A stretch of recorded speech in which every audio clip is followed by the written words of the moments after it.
ભાવનગર જિલ્લામાં મહુવા તાલુકા છેલ્લા કેટલાક સમયથી વરસેલા ભારે વરસાદના કારણે સ્થાનિક નદીઓ નાળાઓનો ઉભરાતી કરે અને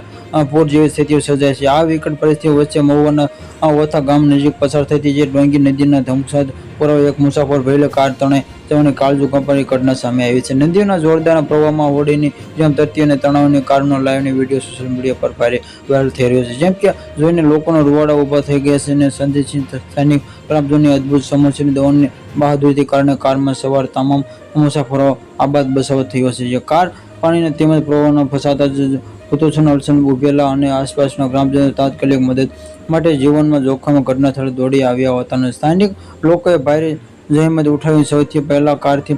અંદર ફસાયેલા અને ગભરાઈ ગયેલા તમામ મુસાફરો એક પછી એક મુસાફર સુરક્ષિત રીતે બહાર કાઢ્યા હતા. મુસાફરોને સલામતનો બચાવ થયા બાદ જે ગ્રામજનોની મશક્કત કરીને ક્રેન્ટની વ્યવસ્થા કરી અને કેનની મદદથી પાણીના ધમસાત વહેવાને કારણે જે સલામતી બહાર ખેંચીને હતી કે આ ગંભીર અકસ્માતના કારણે વ્યાપક નુકસાન થયું છે, પરંતુ ગ્રામજનોની ત્વરિત કામગીરી કારણે એક મોટી જાનહાનિ ટળી છે અને વહીવટી તંત્ર દ્વારા એક વાર લોકોને અપીલ કરી રહ્યા છે કે પૂરના પાણીના વાહન નાખવાનું આવું જીવલેણ સાહસ ક્યારે ન કરવું.